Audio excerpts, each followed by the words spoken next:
sou a professora Adriana e vou lecionar língua portuguesa para o 7º ano do Colégio Emaús. Lembrem-se de seguir todas as orientações.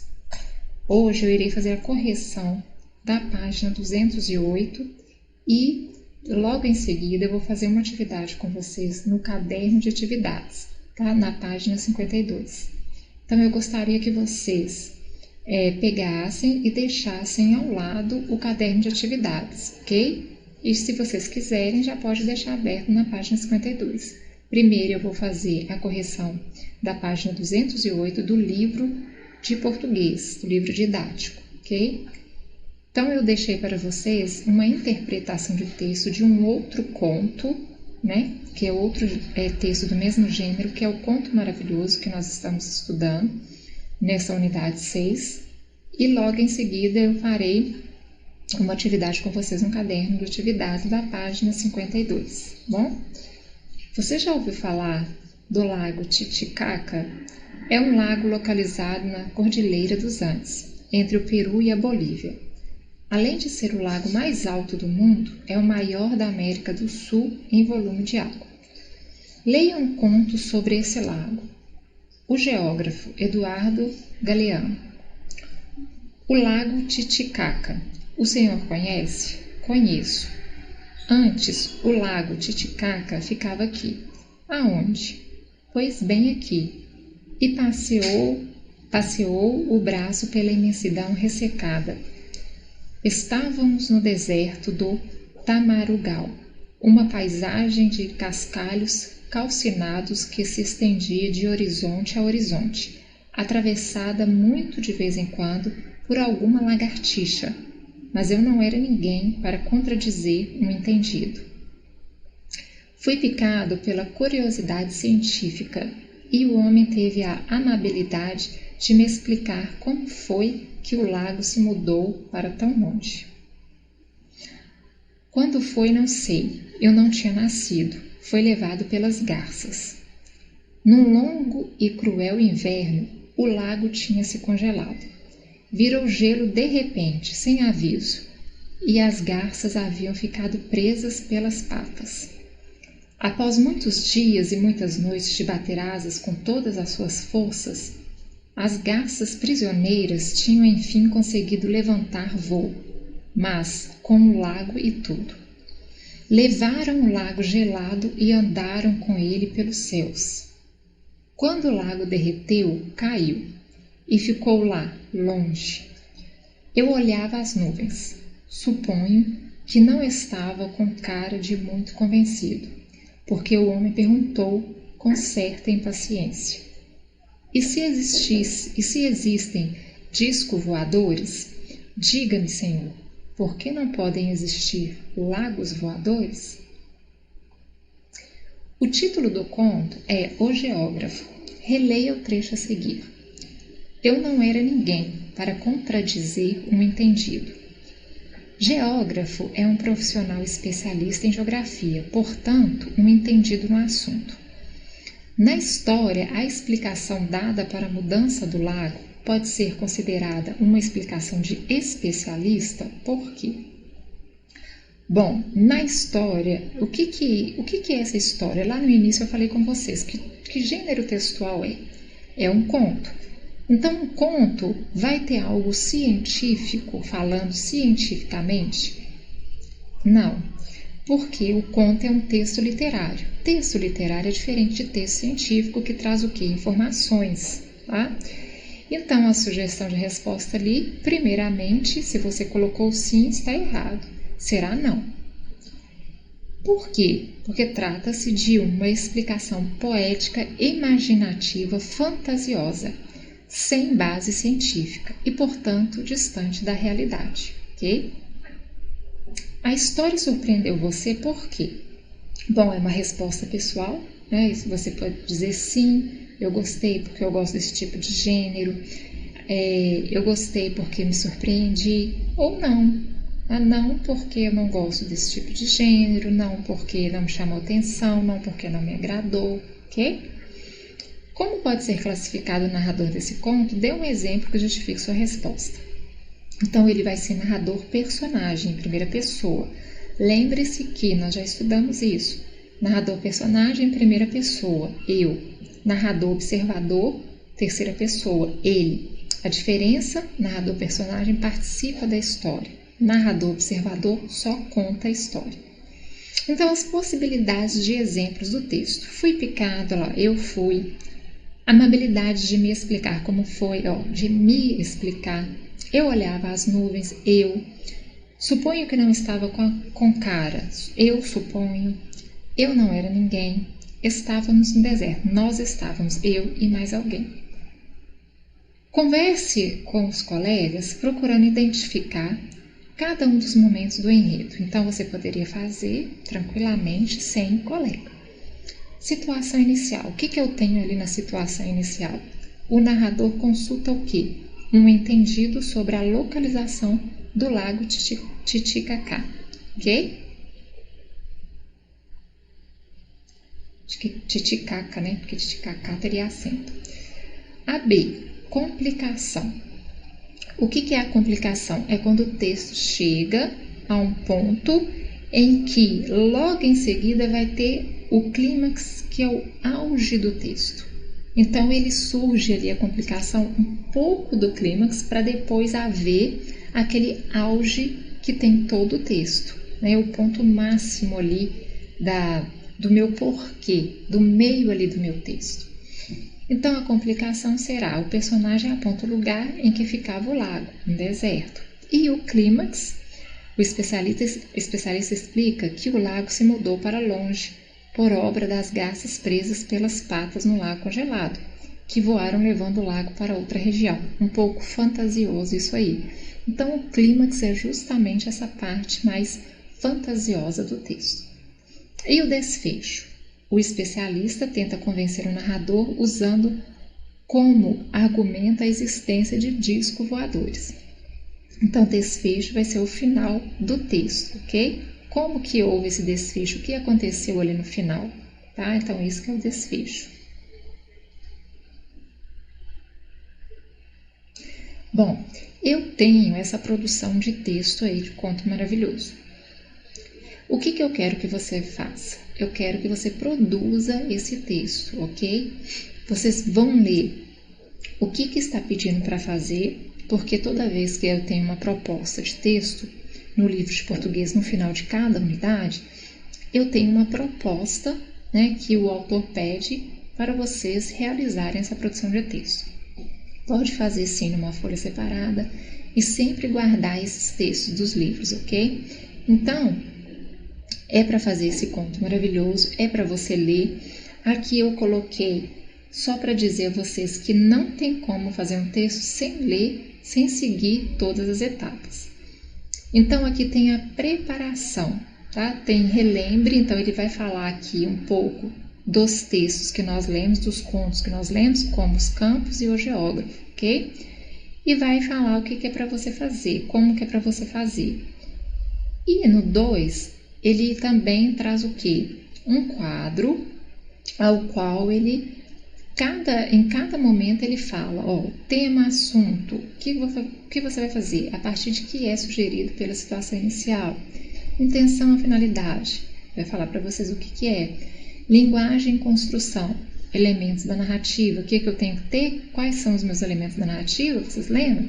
Personagem, espaço, tempo, enredo, narrador, ok?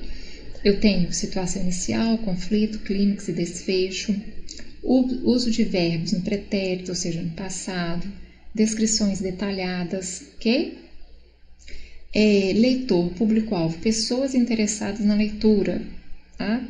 E a circulação. Qual que vai ser a circulação? É uma antologia de contos divulgados por meio digital ou impresso. Bom, então não deixem de ler tudo que ele pede no planejamento. Não é somente isso, eu coloquei aqui para dar um exemplo e para conversar com vocês um pouco, tá? Sobre essa produção de texto. Mas leia tudo passo a passo para você poder fazer uma excelente produção de texto, ok? Bom, hora de pegar o livro de caderno de atividades para nós fazermos a página 52 juntos. Então, nessa página, ele começa aí, conhecimento em teste. Texto 1, Turma da Mônica. Puxa, que legal! Este livro diz que as pessoas podem levitar. Segundo o autor, o segredo da levitação é concentrar-se e manter o controle da mente. Eu estou levitando, eu estou levitando, eu estou levitando. Eu estou levitando, não acredito, eu estou levitando. E, vup, pof. Pessoal, vocês não vão acreditar. Eu consegui levitar. E, lu. Quer dizer, no final aqui ela chega, estão todos levitando. Não foi uma coisa inédita por ela, né? Então vamos lá resolver as questões, turma? Observe a pontuação nas falas dos quadrinhos. Pode-se afirmar que, em geral, ela foi empregada para. Então, quais as pontuações que aparecem com muita ênfase nos quadrinhos? Eu tenho aqui a exclamação, vendo? Ó, exclamação. Aqui também, ó, exclamação. Aqui eu tenho uma reticências. Interrogação com exclamação, ao mesmo tempo que ela pergunta, ao mesmo tempo ela exclama. Então, também eu tenho aqui muitas exclamações, aqui e aqui também. Então, a pontuação que mais aparece no texto é qual? É o ponto de exclamação. Então, o que o ponto de exclamação traz para nós em um texto? Ele indica as pausas na leitura? Não. Quais pontuações que indicam pausa na leitura? A vírgula e o ponto final. A vírgula um pouco menos, o ponto é a vírgula também, um pouco mais. E por último, o ponto final, que é uma pausa maior. Apenas evitar que o leitor leia errado o texto escrito? Também não. Indicar o sentido das palavras no texto? Não. Então, qual que vai ser? Aproximar a escrita da expressividade real da fala. Ou seja, quando você exclama, principalmente que você usa a exclamação em seu texto e principalmente em gibis, revistas em quadrinhos, tem muito uso da exclamação. Por quê? Para aproximar a escrita da fala real, ok? Então, essa expressividade em histórias em quadrinhos, que se usa bastante a exclamação, vai fazer o quê? Vai fazer com que essa expressividade chegue perto do quê? Se aproxime do quê? De uma fala real, ok? Então, vocês vão marcar para mim, por favor, letra D.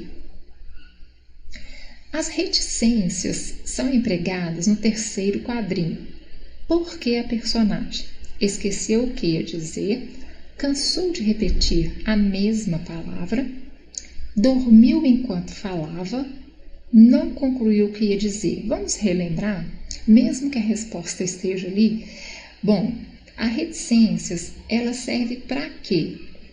Ela serve, um do uso que nós fazemos em textos, serve para dizer o que? Eu estou construindo a minha produção de texto e eu estou dando alguns exemplos de alguma coisa em relação ao que eu estou escrevendo. E de repente eu falar, já dei exemplo demais. O que eu vou fazer? Vou colocar o que então? Reticências, tá? Porque quando eu uso a reticências, quer dizer que aquilo ali não acabou por ali. Tem mais coisas, só que eu não quero colocar. Às vezes ela é usada também para quê? Eu uso para indicar algo que eu não quero completar na frase. Eu começo a falar o quintal era... Pronto, calei. Então, o quintal era o quê? Ele podia ser sujo, ele podia ser limpo, grande, pequeno, bonito, feio, arborizado, não arborizado. Então, a reticências em textos, ela serve para indicar que algo não terminou, ou eu não quis completar a frase também. Então, o que? Que nesse texto, lá no terceiro quadrinho, se nós voltarmos, aqui, ó, primeiro, segundo, terceiro. Então, aqui, ó, eu estou levitando, tá vendo? Ela não termina nem a palavra ela termina. Então, ele vai indicar o quê? Que não concluiu o que ia dizer. Posso usar também nesse sentido? Claro que eu posso, ok? Em que tipo de texto? Histórias em quadrinhos, em textos literários. Eu não posso fazer isso em texto científico, em dissertação, em texto jornalístico, alguns temas de texto jornalístico, né, reportagem, por exemplo, mas em histórias em quadrinhos, em poemas, em contos, em fábulas, eu posso usar, ok? Segundo o que Mônica leu no livro, o segredo da levitação é a concentração e o controle da mente. Observe os detalhes do último quadrinho. A imagem revela que seus amigos conseguiram levitar, que é o último quadrinho aqui. Ela chegou para contar a novidade e se deparou com todos levitando, tanto que ela ficou surpresa. Então a imagem revela que seus amigos conseguiram levitar. Com muito esforço de concentração e poder da mente, depois de um cansativo exercício de pensar sobre o que desejavam, apenas por se concentrar no que mais desejavam, sem esforço, porque o que queriam era coisas fáceis. Então a resposta correta é a letra C, apenas por se concentrar no que mais desejava, né? Por quê? Olha só, o que Cebolinha desejava? O que ele sempre deseja? Destruir o coelho da Mônica. O Cascão, o que ele mais deseja? Ficar afastado da água.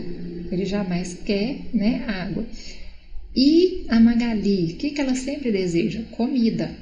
Então, os três aqui estão conseguindo fazer essa levitação, por quê? Porque eles desejam muito que essas coisas aconteçam, né? Então, apenas por se concentrar no que mais desejam, ficar fora da água, destruir o coelho da Mônica e sempre comer alguma coisa. Ela sentiu o cheiro, então ela já foi logo imaginando ela comendo o que poderia ser aqui um biscoito, uma pipoca, alguma coisa do gênero, ok? Bom, turma, nessa mesma página 53, porque nós começamos na 52, né? O texto começa na 52, foi o que eu coloquei lá em cima para vocês, lembram? 52. Quando nós mudamos de página, porque tem o texto da Turma da Mônica e as questões que vão de 1 a 3. Na página 53 eu tenho um outro texto, que é também uma interpretação, tranquila de fazer, pequena, com poucas questões. Eu vou deixar para vocês fazerem e eu vou corrigir na próxima aula, tá? Então, essa aqui eu fiz com vocês e o próximo texto eu gostaria que vocês fizessem, tá bom? E na próxima videoaula eu vou fazer a correção e dar continuidade com o conteúdo. Não se esqueçam e não deixem de fazer aqui, ó, a proposta de produção de texto da unidade 6, porque a última parte da unidade 6 é a proposta de produção de texto, ok? Então, vocês vão fazer a produção de texto e nós vamos encerrar a unidade 6, porém, antes de passar para a unidade 7, na próxima videoaula, eu ainda vou fazer algumas revisões, tá? Tanto da unidade 6 quanto da unidade 5, ok? Não vou passar direto para a unidade 7, na unidade 7 da próxima aula, tá bom? Eu encerro por aqui. Espero que vocês tenham entendido e gostado da aula de hoje. É bom fazer atividade junto com a professora, não é mesmo? Porque aí fica menos atividades para vocês fazerem. Mas às vezes eu vou fazer isso sim, não por causa da quantidade de atividade, mas sim para vocês entenderem melhor, seja uma interpretação de texto, seja uma parte da gramática, ok? Então, turma, lembrem-se, juntos no caminho certo.